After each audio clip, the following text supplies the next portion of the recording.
We talk a lot about diet and food on this show. As it relates to metabolism and mental health, diet. So diet is huge. And most people have no clue that diet plays any role in mental illness or mental health. 95% of mental health clinicians think it's laughable that anybody would suggest that diet can play a role in mental illness. They think it's laughable. What do you think?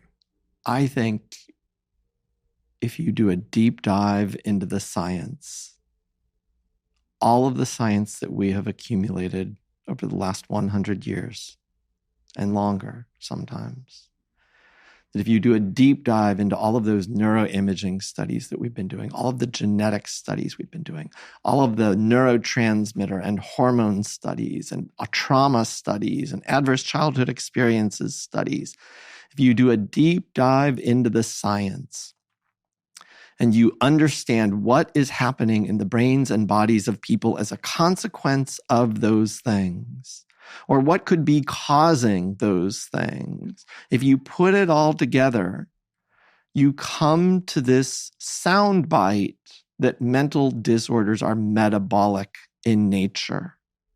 And there is no questioning whatsoever. It is incontrovertible that diet plays a massive, huge role in metabolism. And therefore, I believe very strongly that diet might be playing a role in the mental health epidemic that we are seeing. And it also might provide an avenue of hope and healing and recovery. And I use the word might as the scientist in me, as the clinician in me. I know without certainty it can heal and recover people who have had chronic, horrible, debilitating mental illnesses. And I know from my own personal story, when I was in medical school and residency, I'm still suffering from low-grade depression, OCD, other symptoms. But I also developed what's called metabolic syndrome. I developed high blood pressure, high cholesterol, pre-diabetes, and I wasn't really overweight. I was exercising. I was following a low-fat diet, mostly of processed foods because they're cheaper. But that was the diet that was touted as a healthy diet. It was low in fat. And as long as it was low in fat, that was supposed to be good for us. And my metabolic syndrome just kept getting worse and worse. And so at some point, in order to treat my metabolic syndrome, I changed my diet to essentially a low carbohydrate diet. And within 3 months, my metabolic syndrome was completely gone.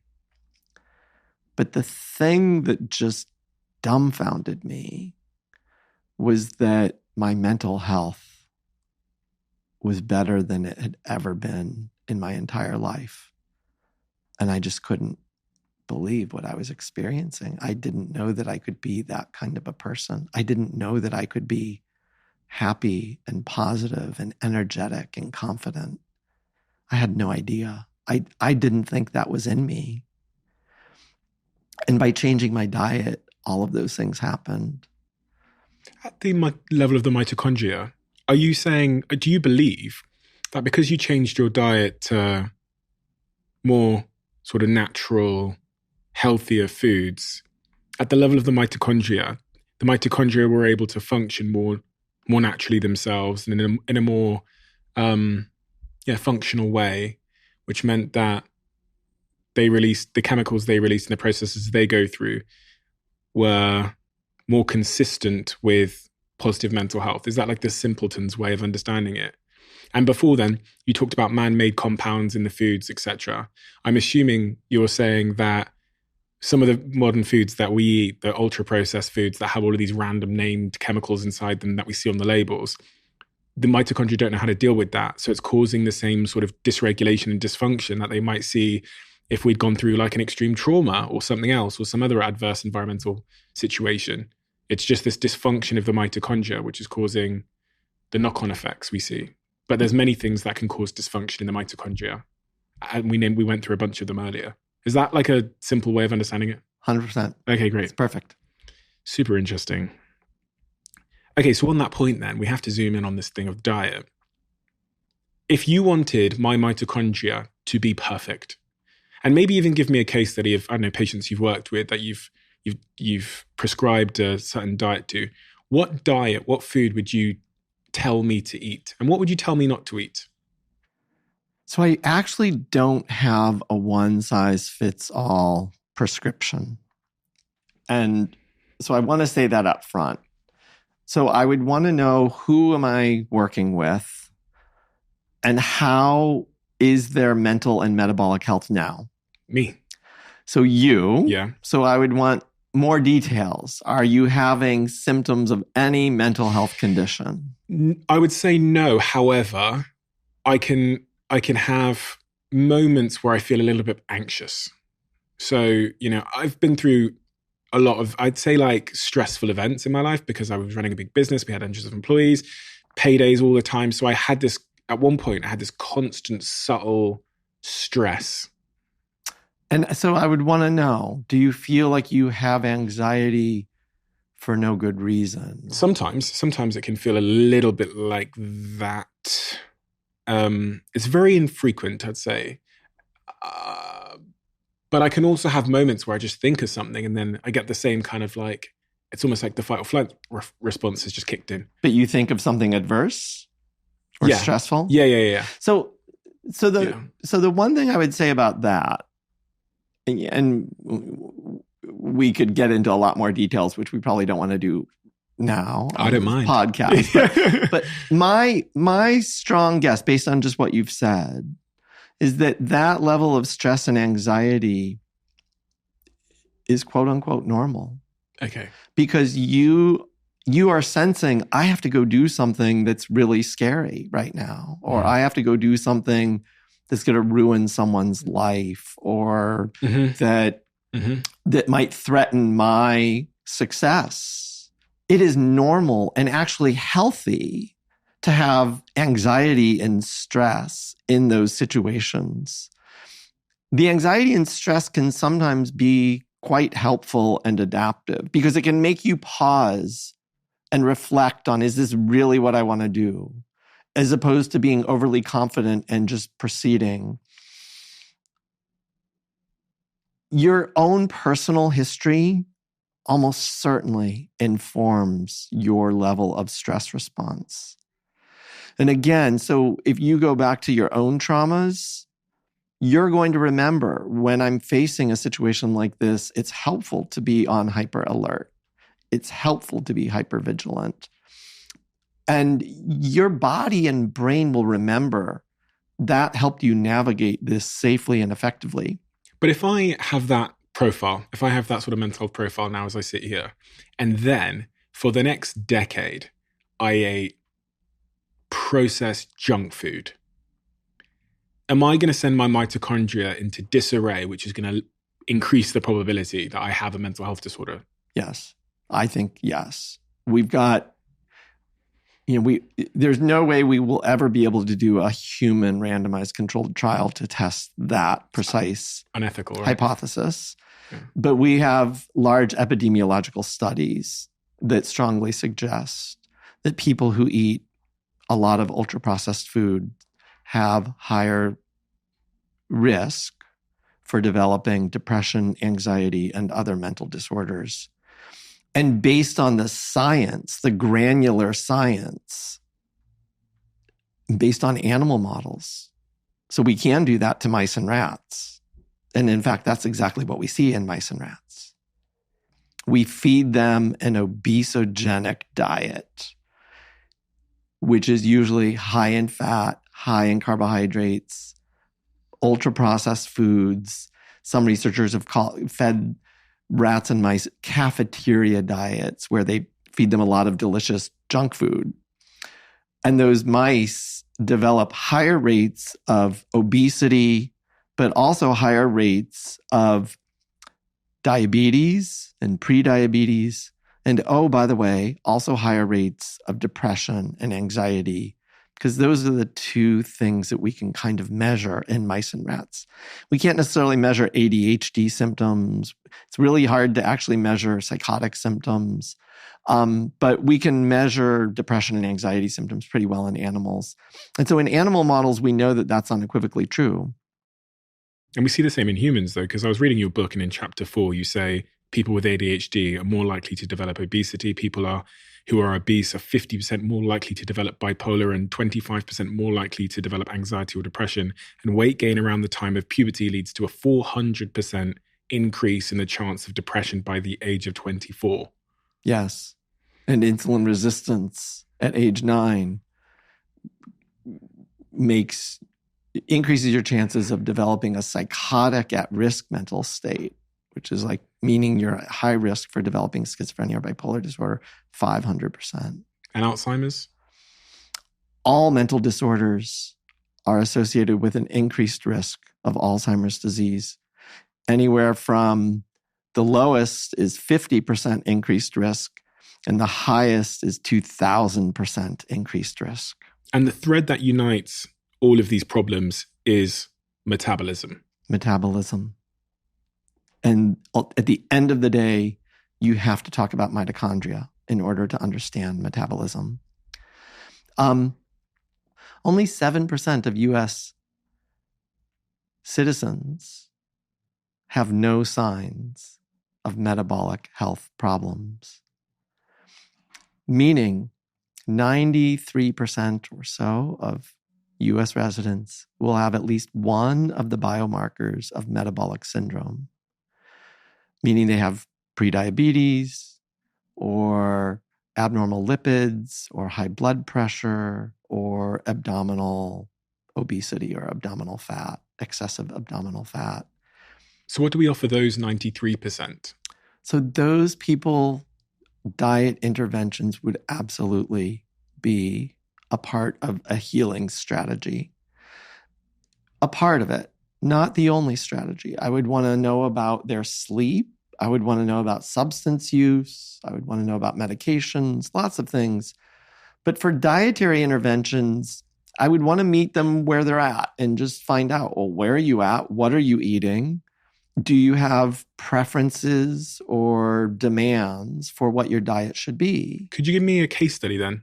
Maybe a more extreme case study from your practice that you've seen. I can give you the simple cases which probably apply to the majority of human beings on the planet. But if it's okay, I'd rather give you the extreme case, because a lot of people are skeptical. They probably hear me saying this and they think, well, you're just talking about general health and wellness. What about people with real mental illness? What about people like your mother whose lives were decimated by mental illness? This doesn't have anything to do with them. And what I'm here to say is, no, actually, this has everything to do with them too. But yes, it applies to just common everyday people.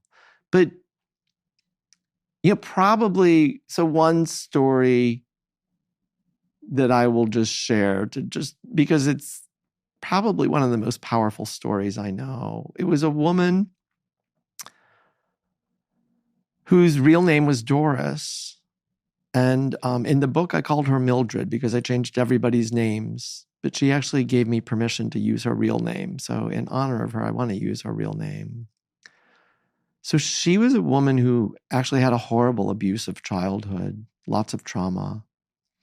And by the time she turned 17, she started having daily hallucinations and delusions and was diagnosed with schizophrenia. Over the ensuing decades, she tried numerous antipsychotic, mood stabilizers, antidepressants, and other medicines, but none of them stopped her symptoms. She remained with all of the symptoms of schizophrenia. She ended up gaining a massive amount of weight. She ended up weighing about 330 pounds by the time she was 70.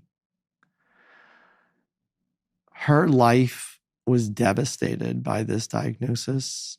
She had a court-appointed guardian to manage her financial affairs and other affairs. She had professionals coming into her home to help her with paying bills and grocery shopping and stuff like that because she couldn't do it for herself, which is not at all unusual for people with schizophrenia. And between the ages of 68 and 70, she tried to kill herself at least 6 times and was hospitalized for those suicide attempts. She hated herself and she hated her life. When she was 70 years old, her doctor told her, "You're overweight and you need to go lose some weight." And she was referred to a weight loss clinic at Duke University where they just so happened to be using the ketogenic diet as a as a weight loss tool. And for whatever reason, she decided to give it a try. And so she tries the ketogenic diet. And within 2 weeks, not only does she start losing weight, but she notices dramatic reduction in her hallucinations and delusions. Within months, all of her symptoms of schizophrenia were in full and complete remission. She starts tapering off her psychiatric meds. Within about 6 months, she was off all of her psychiatric meds, and her symptoms of schizophrenia remained in remission. Doris went on to live for another 15 years, symptom-free, medication-free, out of psychiatric hospitals, no more suicide attempts. She stopped seeing mental health professionals pretty quickly because they were kind of worthless in her mind. They hadn't really helped all that much. She lost 150 pounds and kept it off until the day she died. She ended up dying at the age of 85 of COVID pneumonia. And, but her story tells us, like we could get, if you want, we don't have to, we could get into the science of the ketogenic diet and what it's doing to metabolism and mitochondria. I'd love to know. But there's an entire story that helps us understand what happened to her and how exactly that resulted in her really spectacular and almost miraculous recovery. So unbeknownst to most people know the ketogenic diet is a fad diet. And a lot of people are really worried about it. And they've heard that it's dangerous. It'll give you a heart attack. You'll die. Unbeknownst to most people, the ketogenic diet was developed over 100 years ago now by a physician for one and only one purpose. It was developed to stop seizures.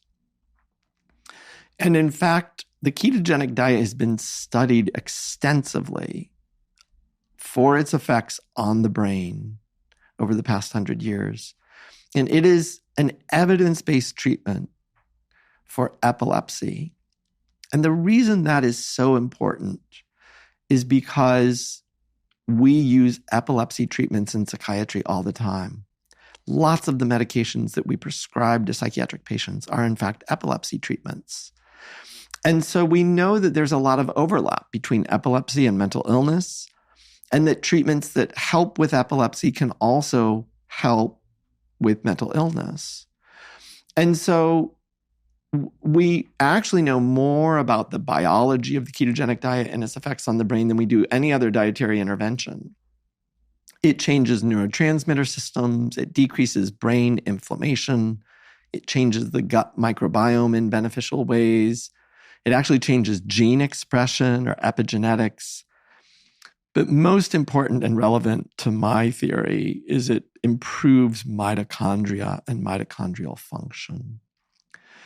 And if you do it long enough, over a long enough period of time, you can actually repair mitochondrial dysfunction in cells, at least for some people.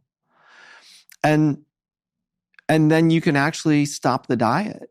So in the epilepsy world, when neurologists use this diet to stop seizures, it's usually not a lifetime treatment. They usually only need to do the diet for anywhere from 2 to 5 years. many people, about a third of people who have treatment-resistant seizures will become seizure-free. And another third, so 2/3 total, another third will have a dramatic reduction in seizure frequency. So that leaves a third for whom it's not really working. But these are people with treatment-resistant epilepsy. And there's no treatment that's going to work for everybody because we need to look at all of the other things involved. If, say, somebody has seizure cessation, they get rid of their seizures on a ketogenic diet, usually they have to do it for 2 to 5 years, somewhere in there. And their clinician will help them decide how long they should do it. And then they can stop the diet. And most often, the seizures don't come back. It seems to actually heal the brain. What is that diet adding or subtracting from the body that's causing that pretty phenomenal effect? Do people know? The real answer is we don't entirely understand. We don't know. I mean, the ketogenic diet removes sugar, for example. It does. Pretty much entirely. I mean, I've been on that diet I was on the diet for about eight weeks or so just to try. And I couldn't have anything with sugar in it, pretty much. No sugar, no carbohydrates, very few carbohydrates. So some people will argue, well, the diet is getting rid of gluten, and gluten is maybe the toxic thing. Other people will argue, oh, the diet is adding like some extra protein or meat, and maybe that's replacing a nutrient deficiency like vitamin B12 deficiency or something like that, or iron deficiency. And all of those things might be true for some people. I don't think those are the primary explanation. I mean, obviously, if somebody has vitamin B12 deficiency, replacing vitamin B12 is essential. Mm-hmm. If somebody has iron deficiency, yes, recognizing that and replacing it. But most people don't have those deficiencies, and they can still have mental symptoms or mental health problems. I believe what the diet is doing is it forces a transition in brain and body metabolism, essentially. And that transition is actually mediated through mitochondria. So the ketogenic diet forces your liver to start producing ketone bodies. So it forces your liver to break down fat. So you're losing fat from your fat stores, but that fat is being shuttled to the liver. And then the liver takes that fat and breaks it down. And I mean, I shouldn't say all of the fat is being shuttled to the liver. Some of the fat is going to muscles and other tissues and just being used directly. But a fair amount of the fat is actually being shuttled to the liver. And then that fat is being converted into ketone bodies. Some of it is being converted into glucose so that you maintain normal glucose levels through this. Those ketone bodies are then going up to the brain and fueling brain cells. But those ketone bodies are actually doing so much more. They're changing mitochondrial function. They're changing epigenetics. They're changing neurotransmitters and inflammation and all sorts of things. But at the end of the day, I'm convinced that it's really the metabolic changes and the mitochondrial changes that are so important and that are so instrumental in these dramatic improvements in things like stopping seizures or stopping hallucinations and delusions. What about fasting? There's been a lot of talk, especially recently, about fasting and the impact that can have on our mental health. Do you think fasting is a positive for our mental health? So it depends on the person. Okay.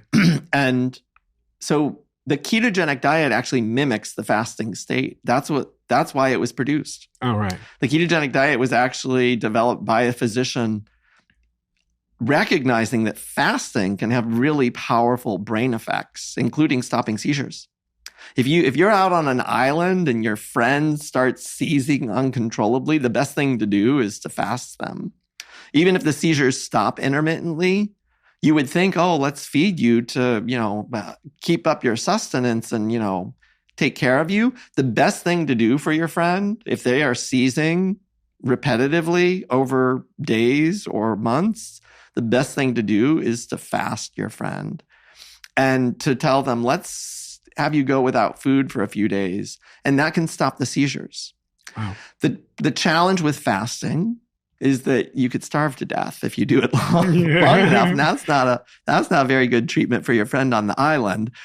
And this physician who developed the ketogenic diet recognized that.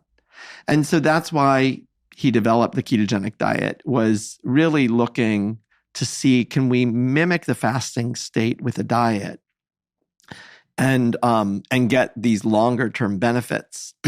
So back to your question, can fasting play a role? 100%. Yes, fasting can play a role. And fasting is doing pretty much the same thing that the ketogenic diet is doing. It's changing mitochondrial biology. It's improving mitochondrial function, changing neurotransmitters, changing the gut microbiome, improving insulin signaling and insulin resistance. It's doing all sorts of beneficial things. There are a couple of caveats with fasting, though. One is that people who are underweight should not fast. So that includes people with eating disorders who are emaciated or underweight, but it also includes people like who have had severe depression and lost weight as a result of their severe depression, or people with cancer who have lost a significant amount of weight. Fasting is not good for them. Fasting mimicking diets like ketogenic diets may in fact be very powerful for those people, but it needs to be done in a safe, supervised medical way. Sugar. What impact does that have on the mitochondria? If I've got a super high sugar diet, is that impacting my mitochondria in some way and therefore my metabolism? It is. So low intake of sugar in people who are otherwise healthy is perfectly fine and acceptable. So, lots of people can consume treats every now and then, or desserts a few times a week, or special holiday. They can maybe even binge on sugar over the holidays, and they don't have any problems as a result of it. And that is fine if that's the way it's working out. Again, only 7% of the population is metabolically healthy. So the majority of people, that's not the way it's working out. So high levels of sugar over time, we know can impair mitochondrial function. So there's this term called oxidative stress. And oxidative stress is primarily, it's directly related to mitochondria, because mitochondria are producing the energy, and then that energy production results in oxidative stress. And oxidative stress, we've known for decades, is bad for cells, and it is highly correlated with all of the metabolic disorders and all of the mental disorders. High levels of oxidative stress in different cells, in different people with different diagnoses, high levels of oxidative stress are a unifying theme. But that is a reflection of mitochondrial dysfunction. So we know that if you eat a lot of sugar over time, it can dysregulate glucose levels, and then those high glucose levels can cause mitochondrial dysfunction, and you can end up kind of on the downward spiral. What you just listened to was a most replayed moment from a previous episode. If you want to listen to that full episode, I've linked it down below. Check the description. Thank you.